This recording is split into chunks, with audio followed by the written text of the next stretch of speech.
gigantic white elephant in the room that is staring us in the eyes right now.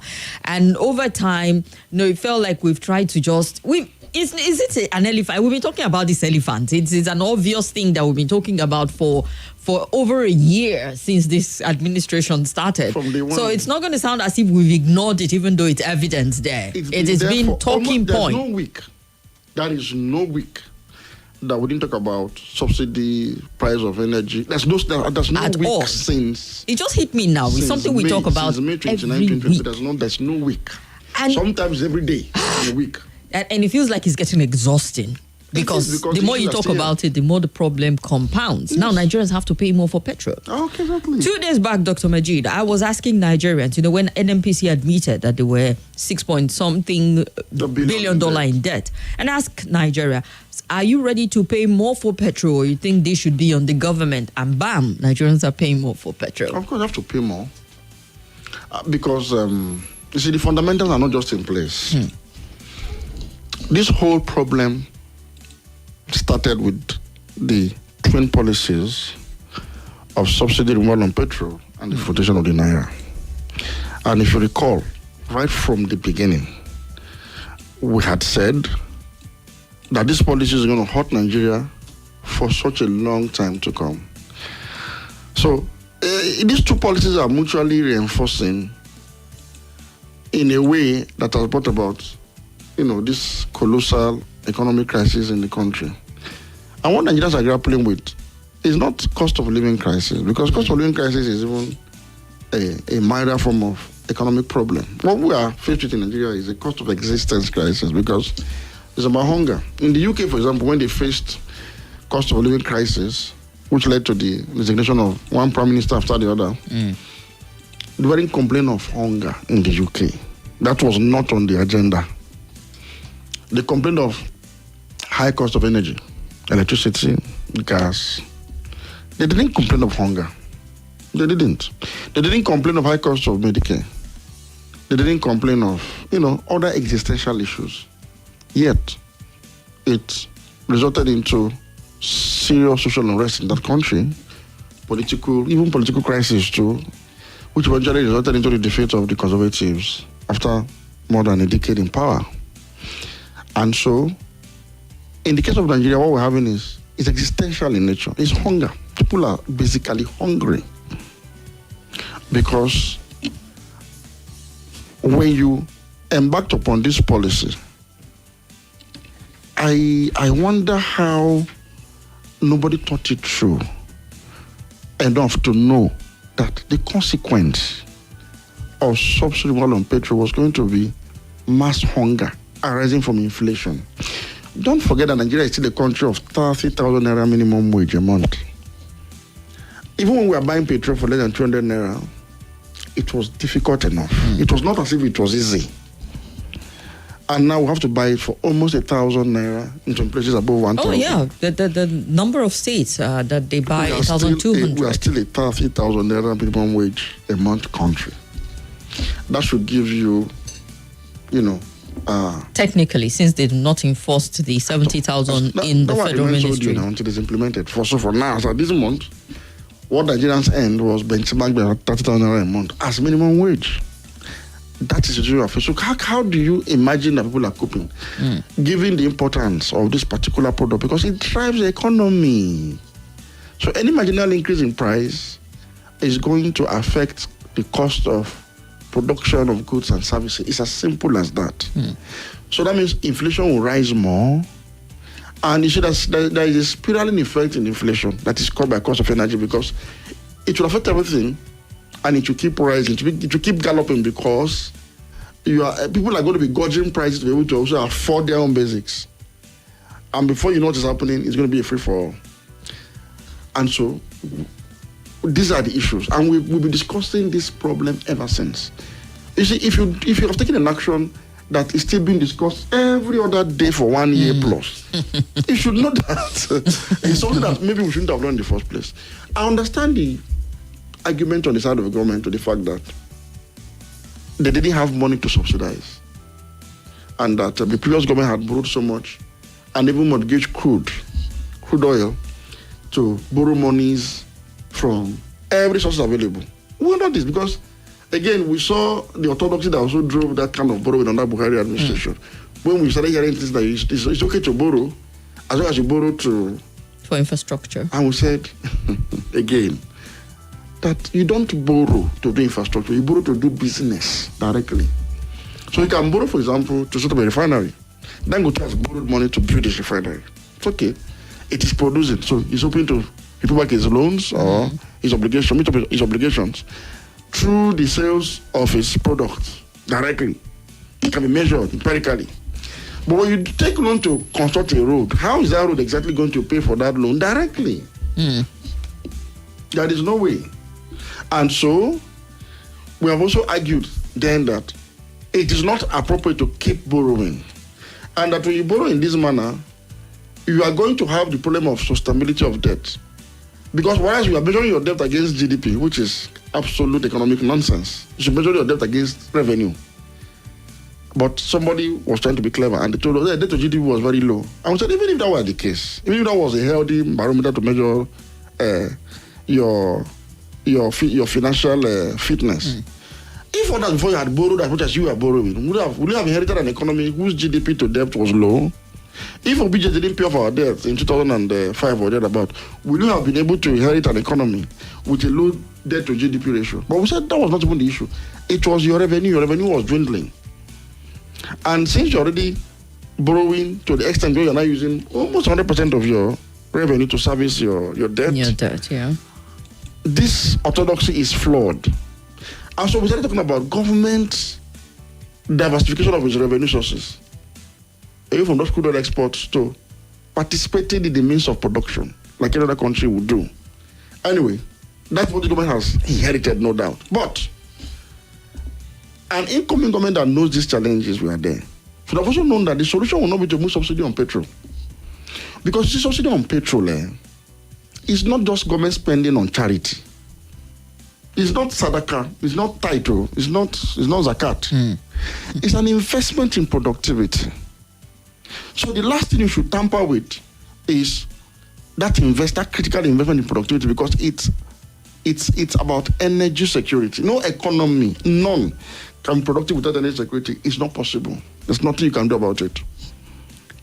So, Dr. Majeed, with where we are at the moment, yes, given the fact that you also established that the government's hand is to a certain degree tied in terms of revenue, yes, we can't keep borrowing to subsidize. The other previous government has sunk us neck deep in debt, and it's mounting even with this government. You start to wonder, how do we get out of this very tight corner? Because Nigerians too are feeling the burden of this. If you recall, ahead of the inauguration, we were giving some open advisory to the incoming president. You recall? When we said, for instance, the prayer must be ready to commit class suicide. The Nigeria of 2023 is not the Nigeria of 2003 or 2013. That a lot has changed. That after Buhari's 8 years, the damage done is unprecedented. You know, I was on this show for most part of Buhari's tenure, and everybody knows my opinion on that government. And so we advised the president to say, look, begin to even assemble your team. Make sure you bring the best Nigerians possible with the right level of integrity, competence, and skill sets to man the various ministries, departments, and agencies. We specifically want the president to say, look, this is not a time to begin to compensate people based on political patronage. You know, we've made all of these points. Then we're not just there. That it's either you want to govern or you just leave that position. Apparently that wasn't really taken. I mean, it was as though it was business as usual. It took him a long time as well to even assemble a cabinet. And so we've not seen him make a tectonic shift from the status quo that got us here. Ideologically speaking, too, we are still operating the same system, the same neoliberal economics that got us here. So that is where they have the responsibility now. That's why you can actually put some level of responsibility on the current government, because they've not shown that, okay, we inherited such a problem. This is how to go about it. I mean, Obasanjo came in and inherited a similar problem. In 1999, Obasanjo inherited a debt profile of over $30 billion. A foreign reserve that was less than $5 billion. An economy that was on the verge of going into a recession because it was 0.8% growth rate. You know, all of the statistics were negative, not very encouraging. But in 8 years, starting from day one, OBJ's cabinet was ready in 2 weeks. By the 6th of June, OBJ's cabinet was ready. He came in May 2019. By 6th of June, his cabinet was ready. He fired the GMD then of NNPC the night he was inaugurated and appointed a new one. It showed the man that knew there was a problem. And somehow he steered the ship of state to the point that by 2007, when he was leaving, OBJ had increased the minimum wage from 3,000 to 5,500 More 7,500. He had paid off our debt by saving up $12 billion that he paid in cash to get the debt relief. Let's go for a quick break, please. To explore the world of aviation or become a weather. This is Nigeria Info. Nigeria Info.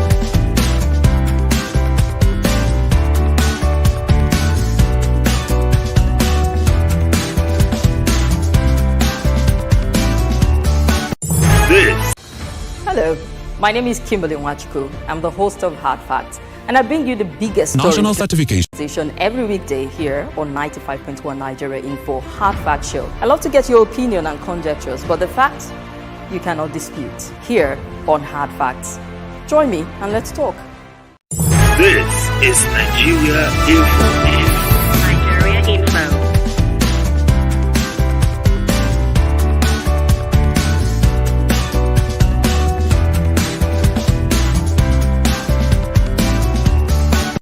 This is Nigeria Info. Nigeria Info.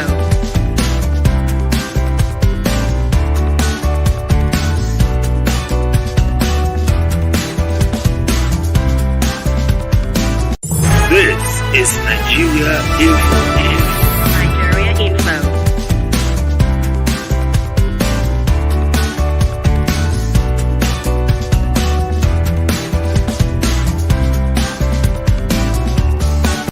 This is Nigeria.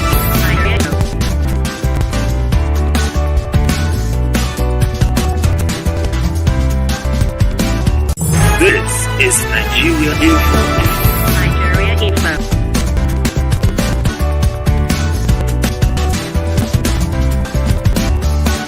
This is Nigeria Info. And the tech team lead of Luke's Terra Leadership Foundation with us, Majeed, Dahiru. That's some of the big stories. So NLC, Nasima saying revert back to the, well, we've heard that before. So I want to say, look, we've been here before, and we saw a man who came in, who assembled the right team. Look, Obasanjo's cabinet remains still, I wanted tomorrow. We saw that political will. First, he set up anti-corruption agency to fight corruption. Like now before, in this church, there was no ICPC, there was no FCC. These are actions that indicate an intention to wrong and make governance more transparent, more financially responsible.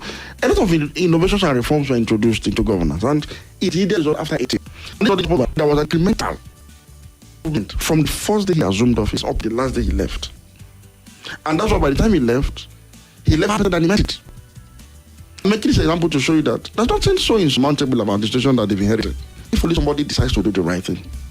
And in doing the right thing, one thing that you must not do, touch anything that has to do with energy security. It's to say, since you cannot borrow to people. If you know the importance of security, you will not be able to borrow to people. Only anywhere you can get it. So what we can do now to show Nigerians good things, cut down on wastages, cut down on profligate on the part of government. This is not the time for of a country that cannot pay subsidy for petrol to buy a new presidential jet. But I already bought it. The issues. So, for example, we would have been able to meet halfway now to start the journey of redemption. We as Nigerians, if we are to sacrifice for a while, we want to see that sacrifice led by example of the leadership themselves. We need to see that new attitude to governance that will inspire the people to say, okay, why not? Let us see. While we now put this together to see how do we bring out ourselves to them. In any case, a man has signed and applied to president and worked very hard to president should have understood that there were challenges and would have been ready with his solution. These are the issues. Would have been ready with his solution. And this is a pattern across the world. Somebody became America's president in 1929 during the Great Depression. But because he witnessed the depression setting, he understood the reasons why the depression happened. He had this blue, they call it the New Deal. Now I'm talking about President Roosevelt. He had this New Deal ready, intact. He campaigned with it, and he began to implement it incrementally from the first day he was with this. And that was why he had been elected 4 times until he died in office on his 4th term. Because the impact of his New Deal was that it put a halt to the deterrent situation and began an incremental improvement until America regained its economic virality, Strength, became a military superpower, went to the Second World War, and even defeated, their enemies. And so he was rewarded 4 times. He got elected for 12 years. He died within the first 4 terms. These situations over and over. Even Obama became president in 2008, if you recall, there was a global economic recession that hit hard on America. He immediately began an incremental improvement on what he met on ground. But the first thing we should touch is energy security. It means you don't have the importance of energy security in an economy. This is the challenge. As at the time he came in, as at the day he was inaugurated, looking at the structure of our economy, you see, PMS drives our economy. If anybody was ever in doubt, the last 1 year has clearly shown that the problem we are facing today is as a result of high cost of petrol that's above the affordability threshold of most Nigerians. And so, knowing that this is a very important energy product that drives your economy, common economic sense should have told anybody that an increase in price of this product will affect all other goods and services in a cost-push inflationary manner. You don't have to go to Harvard to understand this. Dr. Majeed, I know that you've said this repeatedly, and a lot of people have even bought into this way of thinking, and it is the fact of it, given the fact that you've even painted, that picture of other countries where they prioritize energy security. We have seen it. I would believe that even with the government and advisor, they should know that a lot rests on this, but kind of like the idea of what to do about it. Yes, and introduced subsidy back around August last year, through under recovery by the NNPC. Now, but the problem with that is, because they also floated the Naira, the differentials has now pushed the cost of petrol to such a level where you now need more Naira to subsidize post-May 2023 than you would have required pre-May 2023. All again because of the policy of the same government. But funny enough, there were a lot of people who predicted this was going to happen, that the price of gas was going to go up the minute minimum wage was approved.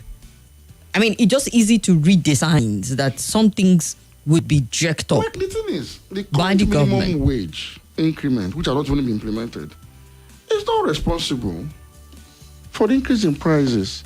I think what is responsible for this is NNPC came out to tell you that, look, we are even owing for the ones we've been subsidizing. And when you tell Nigerians that you're subsidizing petrol at 700 naira per litre, a lot of people wonder, really? You mean as I'm paying this one that has even cost riots and cost protests, you mean you're paying something for high cost of petrol? And so they can bear, bring so much strain to the NNPC. That's why you've seen an increase, board review of the price to ease that burden. Whether this price itself is cost reflective of market forces, I do not know yet. But one thing is sure, Dangote has announced. Oh, we are ready to. anything from tomorrow, we should be expecting his petrol. But he's going to be selling to NNPC exclusively in the first instance. And his MD said, well, and if you don't want to buy, we have buyers for our product outside of Nigeria. So we export them. So we're not really keen on selling to you to see if you can buy. Why is that the case? Dangote's petrol is not going to be so different from the price of imported ones. But they say they're waiting for the Federal Executive Council to set the price. That's why they're waiting, because since they're going to be selling to NNPC exclusively, the government owns NNPC.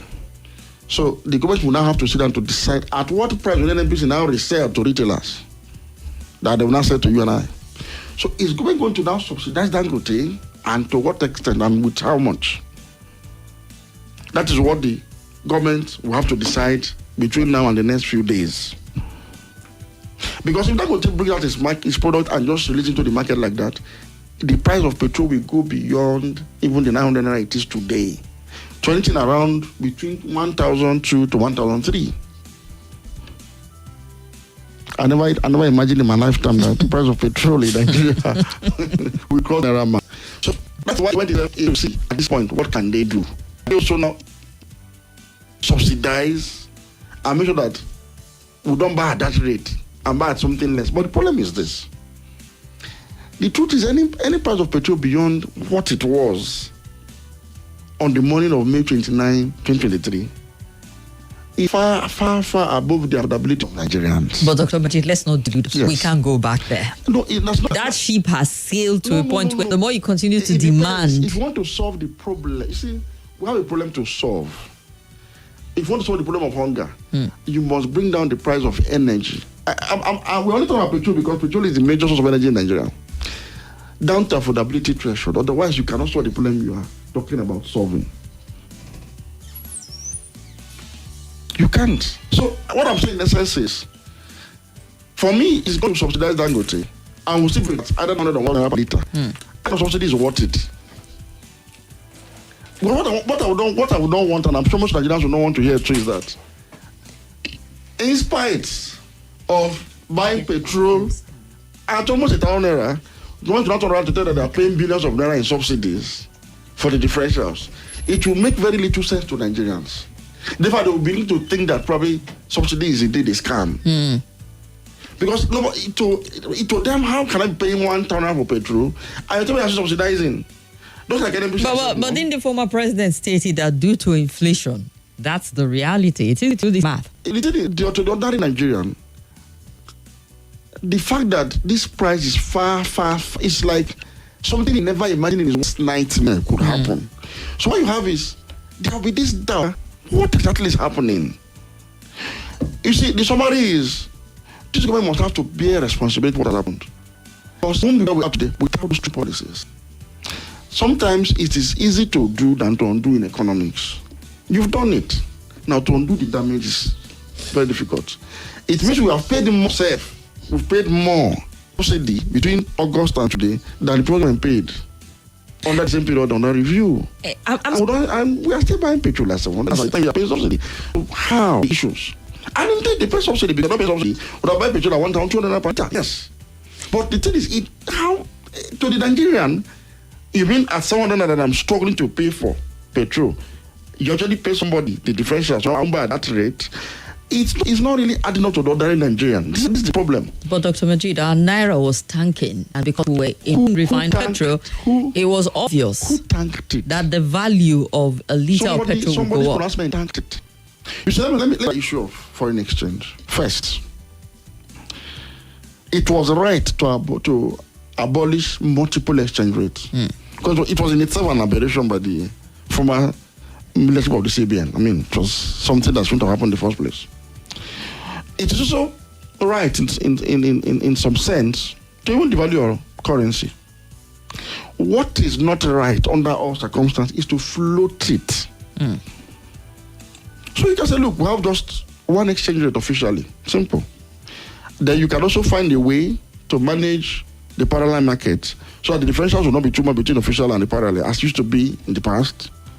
But to float your currency and trade it in the marketplace and allow facets of demand and supply in an import-dependent economy to determine its value, Naira would have sailed continuously to Zimbabwe. If not for the fact that CBN has also started intervening.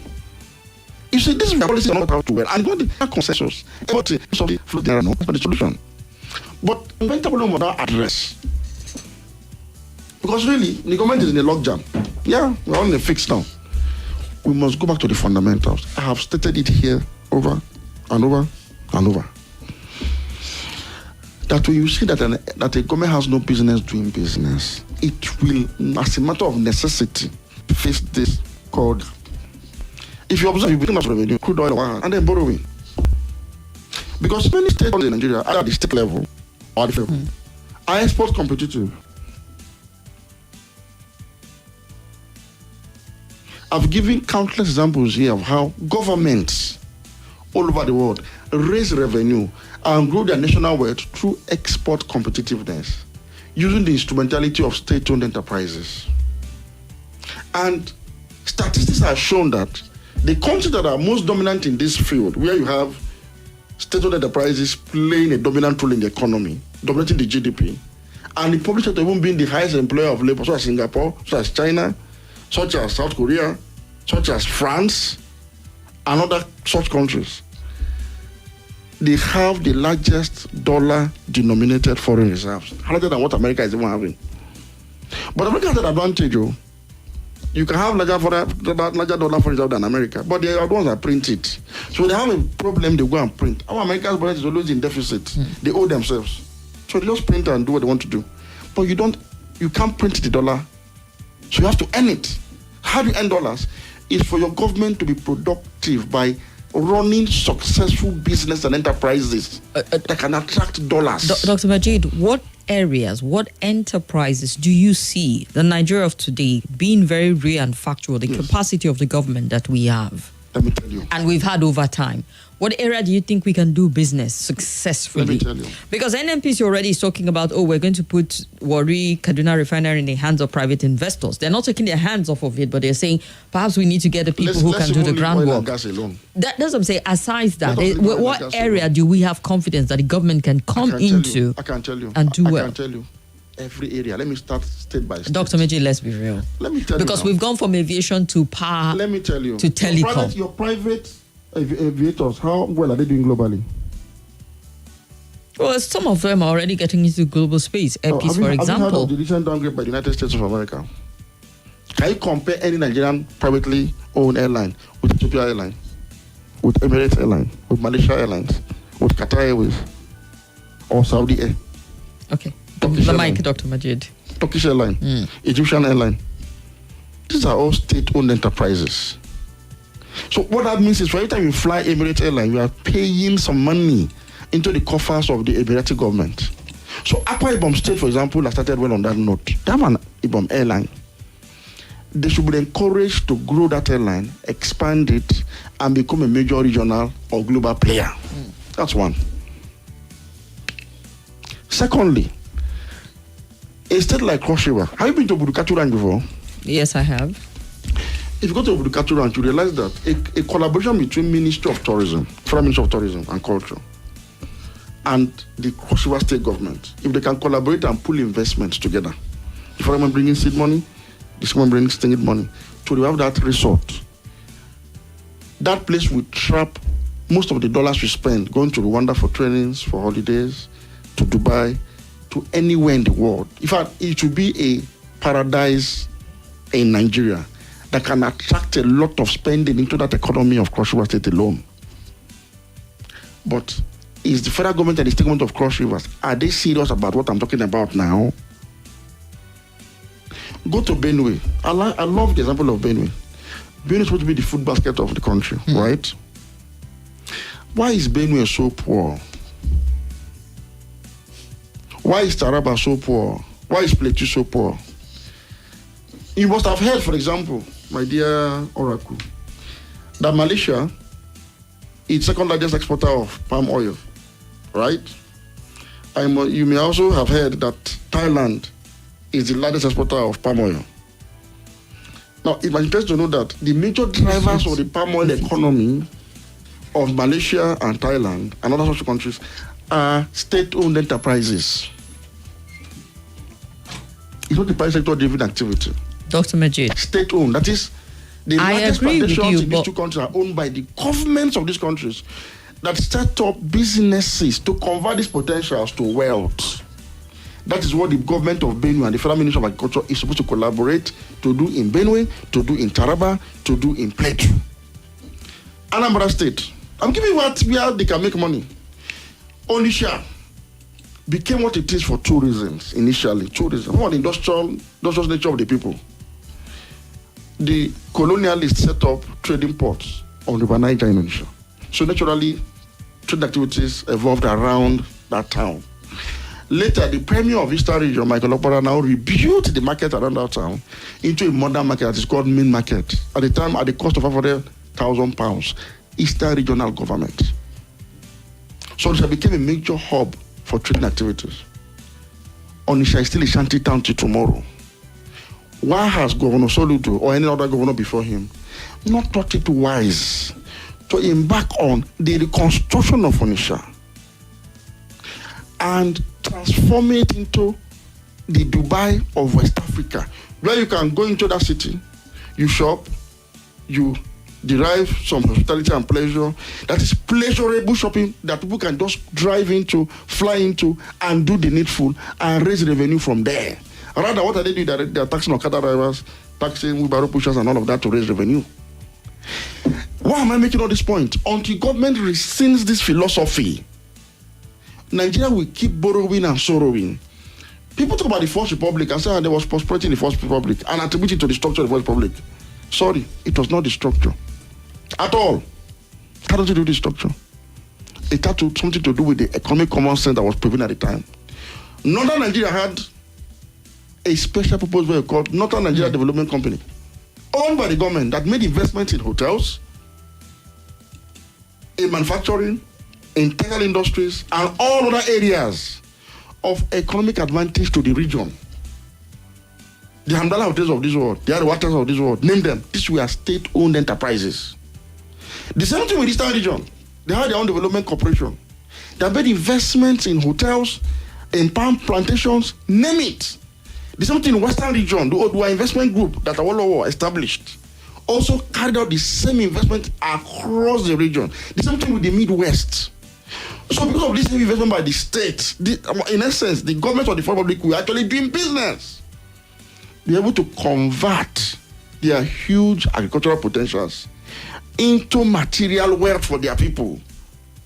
But the leaders of today have told that they don't do business. They don't. So there is no state today that is producing one thing. And let me tell you, until you do business, no investor that is worth its salt will come into your domain to help you do the heavy lifting of de-risking your endowments or potentials. You must do the de-risking by yourself. You know, it's interesting because for example, our president is in China alongside some African leaders who are there for the China-Africa Summit. Yes. You often wonder why they go there to learn. China, because we've signed about 5 MOU with China. I don't know the detail of it just yet. Based on buying Chinese goods. And all Chinese goods in the Nigerian market, my dear sister, are manufactured by Chinese-owned companies, including the water I'm drinking right now. That's why the water I'm drinking, I won't name it. No Nigerian brand of water can compete with this water anytime, any day. It's the cheapest in the market and has the highest quality. You know why? You see this water you're seeing? The government of China is funding it directly. Interest-free loans, with long gestation period, with all sorts of support. So anytime I buy this water and drink, because it's very cheap and it is good, it tastes like rainwater, I'm paying into the coffers of the Chinese Federation account or its equivalent. So the China they have gone to, from construction companies in Nigeria, you know them, to confectionery businesses. All Chinese bakeries you see in Nigeria, including those that are frying akara, are owned by the Chinese government. The electronics you use that are Chinese made are owned by the Chinese government. The vehicles that they assemble both in Nigeria or the one they import are all owned by the Chinese government. That's why the Chinese government is having in its coffers, 3.3 trillion USD in foreign reserve. So they can afford to play with their currency as they want. We've been dealing with China for years. Why can't we learn this from China? And it's interesting because some of the MOUs, for example, one is China's grand plan of becoming global superpower. And that's why America is shaking in its boots because of, this inroad into some countries in Asia, Africa predominantly, their Belt and Road Initiative. So we've had another cooperation plan between Nigeria and China to promote their belt, China's Belt and Road Initiative. It will benefit us because, hey, it will come with some road and some bit of infrastructure. And there's also cooperation in the peaceful application of nuclear energy, of understanding on threatening cooperation on human resource development under the Global Development Initiative. It sounds like a lot of grammar. I'm sure with time it will be broken down for us to bite size, to really comprehend what the benefit is for Nigeria, really. Memorandum of Understanding on Media Exchange and Cooperation. Memorandum of Understanding between China Media Group and the Nigerian Television Authority. A portion of the statement reads. So I haven't seen anything. They're beautiful, but concrete. The summary of the meeting in China today is for Africa to buy more of China. That is the summary. That's the reason they transport the ship. It's about China. That's the reason China summoned you to China. Now I understand why Donald Trump goes China, China, China. Because he saw that, look, we are competing for a common global resource. And China is doing all it can to undermine us by taking the biggest share of this trade. So they are saying, look, hey, what we can do to undermine China so that we can get more too is what we need to do. So we're going to impose taxes on them, tariffs, so that even in our market, China will not outdo us. All right. And so when you see how this concept of the world, it's not just China, South Korea, India, most of the emerging economies, Singapore, even Western Europe, and even the United States of America. Before I came into the studio, I was discussing with my brothers behind the stage to say the largest mortgage lender in the US is owned by the US government itself. The largest railway operator in the US is owned by the US government. That is, there's nowhere in the world where government sits down and does not do business. What are you going to earn? If Abacha did not invest in LNG in Bonny, how would Nigeria be getting dividends there, cutting about 9% shares in that facility? If Obasanjo did not establish this NNPC, Obasanjo actually established NNPC in 1978, where would we be getting this money we are getting now? Even though you can complain of all sorts of things, but the fact that we have an NNPC at least that is coordinating, where would we have been? And we are saying states, a state that is endowed with crude oil should invest in crude oil production and refining. Why is it we are not having a refinery? One of the top officials asked me when I was talking about the issue of refineries in the Nigeria Delta, that can they convert artisanal refiners and maybe regulate them? I said no, because the science of crude oil refining does not actually support profitability for artisanal refining, because they cannot utilize the crude properly. So you cannot buy crude at this rate and then go into artisanal refining. You cannot produce diesel. You can't produce so many other products, so you waste it. So it's not profitable. I said you want to steal crude to do it. But I told him point blank, I said, look, what you can do is establish a refinery, sir. You see, the reason why I have illegal refineries in the Nigeria Delta is because they're sitting on oil, but there are no established industry to convert this oil wealth to material prosperity. The day you establish refineries, 1, 2, 3, 4, 5, it will absorb all of these people, either as workers, either as oil traders, either as suppliers, along the entire value chain. But there's not a single refinery in the whole of Rivers State that is functioning. What do you want these people to do? The same thing in Bayelsa, the same thing in Akwa Ibom, the same thing in Edo State. All of the oil-producing states in Nigeria do not have functional state-funded, state-supported refineries. All right, Dr. Majeed, let's take a few comments in before we run for the break. I mean, I see tons of comments coming in, and we're live on Facebook and YouTube at Nigeria Info on Facebook. Go check it out. All of our conversation from start has been on Facebook and YouTube at Nigeria Info also. Turians Magana says, what's the update about our seized property by the Chinese firm? If China backs their firm here, that means they sanction the disrespect of Nigeria and Nigeria's president in China for trade agreement when we have a problem on our hand is something else, he wrote. Where do we go from here? He also said, life is becoming more and more unbearable in Nigeria. Inflation rate is now going beyond the roof. Complete failure of leadership at all levels. You can't build a duplex on the bungalow foundation. I think complete restructuring of the country is the answer. An ethical revolution as well. Tajuddin from Apo. The Tinubu-led government will lead his country into recession before he gets voted out in 2027. Report this afternoon says Nigeria is the third highest inept country in the world. Which of them? I'm not sure what the word is. Tajuddin. And Jesse, we see your comment also on okay, let's go on this very quick break. More news and information coming up. We'll be back in a moment.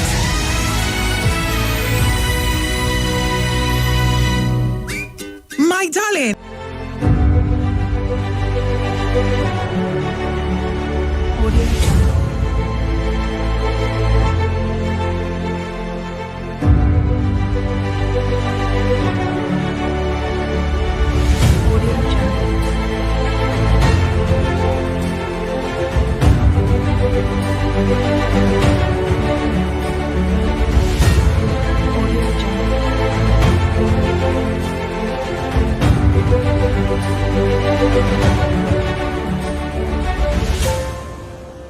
Audio Jungle.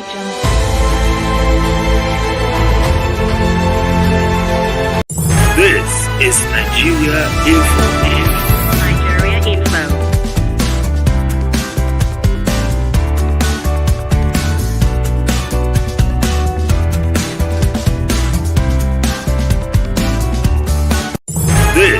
is Nigeria